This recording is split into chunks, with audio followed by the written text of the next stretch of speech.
బిచ్చం ఇచ్చేవాడు బిచ్చగాడు కాదు, బిచ్చం అడిగేవాడు కూడా బిచ్చగాడు కాదు. నిజమైన బిచ్చగాడు ఎవరో తెలుసా? మనలోని చాలా మంది మన సామర్థ్యాన్ని ప్రపంచానికి చూపించట్లేదు, కాబట్టి ప్రపంచం కూడా మనకి ఏమీ ఇవ్వట్లేదు. ఈ కథలో ఒక్క క్షణంలో మార్చేసే సూత్రం ఉంది. అదేంటో మీరే చూడండి. ఒక మహానగరంలో రైల్వే స్టేషన్ ఉంది. అందులో ఒక బిచ్చగాడు నివసించేవాడు.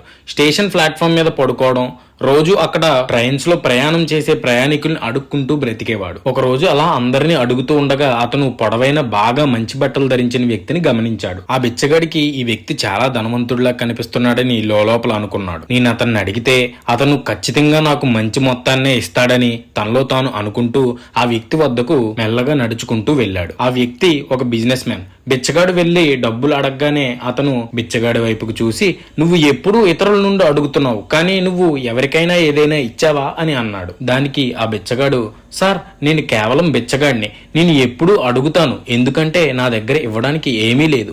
ఎవరికైనా నేను ఏదైనా ఎలా ఇవ్వగలను అని అన్నాడు. దానికి ఆ బిజినెస్ మ్యాన్ ఇలా అన్నాడు, నువ్వు ఇవ్వలేకపోతే నీకు అడిగే హక్కు లేదు. నేను వ్యాపారవేత్తను. నేను ఇవ్వడం మరియు తీసుకోవడం నమ్ముతాను. నీ దగ్గర నాకు ఏదైనా ఇవ్వాల్సి వస్తే మాత్రమే నేను నీకు ఏదైనా ఇస్తాను. ఇలా అని చెప్పి తిరిగి ఆ వ్యక్తి రైలెక్కి వెళ్లిపోయాడు. బిచ్చగాడు ఆ వ్యక్తి మాటల గురించి ఆలోచిస్తూ అక్కడే కూర్చున్నాడు. ఆ మాటలు అతని హృదయంలో ఎందుకో కలవరపెడుతున్నాయి. ఆ మాటలు అతని హృదయాన్ని తాకి ఇలా అనుకుంటున్నాడు, బహుశా నేను తిరిగి ఏమీ ఇవ్వనందుకు నాకు ఎక్కువ డబ్బులు రాకపోవచ్చు, కానీ నేను కేవలం ఒక బిచ్చగాడిని.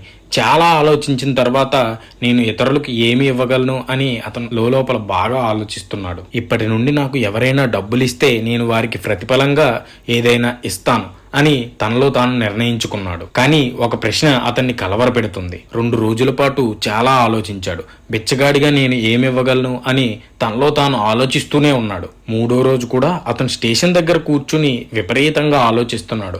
నా ప్రశ్నకు సమాధానం దొరకలేదు. అలా ఆలోచిస్తూ ఉండగా సమీపంలో మొక్కలపై కొన్ని పువ్వులను వికసించడం గమనించాడు. అతనికి ఒక ఆలోచన వచ్చింది. నేను వారి చేతులకు నాకు ఇచ్చిన దానికి బదులుగా పువ్వుల్ని ఎందుకు ఇవ్వకూడదు? అతను ఆ ఆలోచనని బాగా ఇష్టపడ్డాడు. ఇదే సరైన నిర్ణయం అనుకుని ఆ రోజు రైల్వే స్టేషన్ లో అడుగుతున్నప్పుడు కొన్ని పువ్వులు తీసుకున్నాడు. డబ్బులు ఇచ్చిన ప్రతి ఒక్కరికి అతను పువ్వులు ఇవ్వడం మొదలు పెట్టాడు. ప్రజలు ఈ సన్నివేశాన్ని బాగా అభినందించారు. కొందరు అప్రిషియేట్ చేశారు, మరికొందరు ఫొటోస్ తీసుకుని సోషల్ మీడియాలో అప్లోడ్ చేస్తున్నారు. చాలా మంది ఆ పువ్వులను సంతోషంగా తీసుకుని తమ వద్ద ఉంచుకుంటున్నారు. ఇది గమనించిన ఆ బిచ్చగాడు అప్పటి నుండి ప్రతిరోజు ఉదయం పువ్వులు కోయడం, తనకు డబ్బులు ఇచ్చిన వారికి ఆ పువ్వులు ఇవ్వడం ప్రారంభించాడు. ఈ పువ్వులు ఇవ్వడం మొదలుపెట్టిన కానించి ఎక్కువ మంది తనకు డబ్బులు ఇవ్వడం ప్రారంభించారని అతను గమనించాడు. అయితే అతని వద్ద పువ్వులు తక్కువగా ఉన్నప్పుడు ఏం చేయాలో, ప్రజలు ఏమనుకుంటారో అని ఆలోచించేవాడు. ఒకరోజు అలాగే ట్రైన్లో డబ్బులు అడిగి ఆ పువ్వులు ఇస్తున్నప్పుడు తనని ప్రేరేపించిన ఆ బిజినెస్ మ్యాన్ ని చూశాడు. ఆ బిచ్చగాడు వెంటనే అతని దగ్గరికి వచ్చి, ఈ రోజు నా దగ్గర నుండి మీకు ఏదో ఒకటి ఇవ్వాలి, దయచేసి నాకు కొంచెం ధనం ఇవ్వండి, దానికి బదులుగా నేను నా దగ్గర ఉన్న పువ్వులు ఇస్తాను అని అన్నాడు. ఆ వ్యక్తి నవ్వుతూ అతనికి కొంచెం డబ్బు ఇచ్చి పువ్వులు తీసుకున్నాడు. ఇది అద్భుతం కదా, ఇప్పుడు ప్రపంచం నీకు గౌరవం ఇస్తుంది, నువ్వు నాలాగే వ్యాపారవేత్తవయ్యావు. అలా అనేసి అతన్ని అభినందించి ఆ వ్యక్తి అక్కడి నుంచి పువ్వులు తీసుకుని వెళ్లిపోయాడు. అతని మాటలు బిచ్చగాడిలో ప్రతిధ్వనించాయి. ఆ బిచ్చగాడు తన జీవితంలో మార్చుకునే కీలక సమయం ఇప్పుడు తన చేతుల్లో ఉందని గ్రహించాడు. అలా అనుకుంటూ ట్రైన్ దిగిపోయాడు. ఆకాశం వైపు చూస్తూ కాన్ఫిడెంట్ గా, నేను ఇప్పుడు వ్యాపారవేత్తను, నేను ఇంక బిచ్చగాడిని కాదు, నేను వ్యాపారవేత్తను, నేను ధనవంతుని కూడా కావచ్చు అని గట్టిగా అరుస్తున్నాడు. అతని చుట్టూ ఉన్నవారు అతను పిచ్చివాడేమో అనుకున్నారు. అతనికి వ్యాపారం చెయ్యాలనే ఆలోచన పుట్టింది. మరుసటి రోజు మార్నింగే లేచి సిటీ దాటి వెళ్లి అక్కడ ఉన్న కొన్ని పువ్వులను కోసుకుని వచ్చాడు. స్టేషన్లోకి వచ్చి స్టాల్ పెట్టి అమ్మడం మొదలు పెట్టాడు. వ్యాపారం బాగా నడుస్తుంది. డైలీ అలాగే మార్నింగే వెళ్లి పువ్వులు కోసుకుని తీసుకొచ్చి స్టాల్లో పెట్టి స్టేషన్లో అమ్మడం మొదలు పెట్టాడు. స్టేషన్లో ఇంకా షాప్స్ రెంట్కి తీసుకుని స్టాల్స్ మరిన్ని పెట్టాడు. కొన్ని రోజులు వ్యాపారం బాగా నడిచింది. స్టాల్స్ మరికొన్ని రెంట్స్కి తీసుకుని అన్ని రకాల ఆహార పదార్థాలను, పువ్వులను, ఇటువంటి వాటిని అన్నిటిని అమ్మడం మొదలు పెట్టాడు. ఆ బిచ్చగాడు 6 నెలల తర్వాత అదే స్టేషన్లో బాగా దుస్తులు ధరించి ప్రయాణం చేస్తుండగా మళ్ళీ ఆ బిజినెస్ మ్యాన్ కనిపించాడు. బిచ్చగాడు అతన్ని గుర్తించి షేక్ హ్యాండ్ కోసం చెయ్యి చాచాడు. బిజినెస్ మ్యాన్, మీరు ఎవరినో చూసి నన్ను అనుకుంటున్నారేమో అని అడిగాడు. మనం ఇంతకు ముందు కలుసుకున్నట్లు నాకు అనిపించడం లేదు అని కూడా అన్నాడు. దానికి బిచ్చగాడు నవ్వుతూ ఇలా సమాధానం చెప్పాడు, మనం ఇంతకు ముందు ఒకసారి కాదు 2 సార్లు కలిసాం. నేను ఒకసారి మాట్లాడిన బిచ్చగాడిని గుర్తులేదా అని అన్నాడు. ఆశ్చర్యంగా బిజినెస్ మ్యాన్ అన్నాడు, ఓహో అవును, నేను ఒకసారి డబ్బులు ఇవ్వడానికి నిరాకరించిన బిచ్చగాడివి.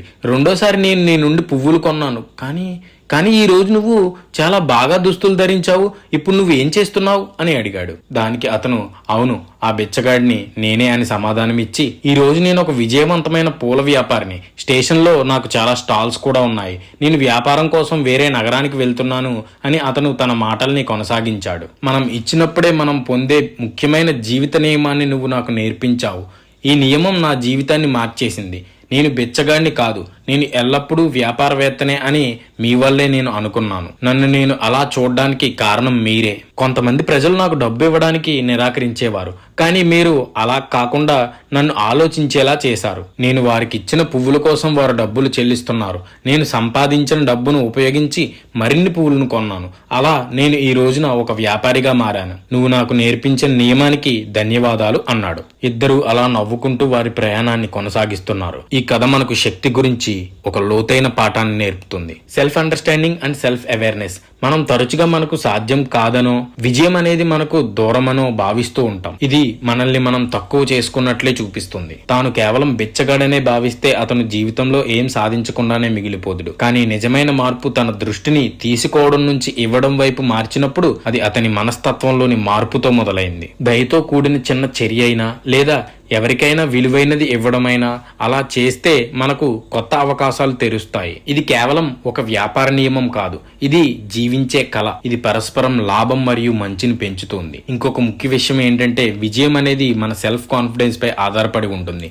మనం మనల్ని చిన్నవాళ్ళుగా అనుకుంటే ఇతరులు కూడా అలాగే చూస్తారు. కానీ మనం మనల్ని సమర్థులుగా నమ్మితే, దాని ప్రకారం పనిచేస్తే ప్రపంచం మనకు సహాయం చేయడానికి సిద్ధంగా ఉంటుంది. ఒక బిచ్చగాడు నుండి విజయవంతమైన వ్యాపారస్తుడిగా మారిన కథ ఏ కలనైనా చిన్నది కాదని, ఏ పరిస్థితిని ఎప్పుడూ నిరుత్సాహపరిచేది కాదని మనకు నేర్పుతుంది. ఇక్కడ అత్యంత కీలకమైన విషయం ఏంటంటే, భిన్నంగా ఆలోచించడానికి ధైర్యం చెయ్యాలి, తరువాత దాని ప్రకారం పని చెయ్యాలి. మనం పరిస్థితులకు మించి ఎదుగుతామనే విశ్వాసం మనలో ఉండాలి. ఫ్రెండ్స్, ఇదొక కల్పిత కథే కానీ ఎవరిని ఉద్దేశించింది కాదు.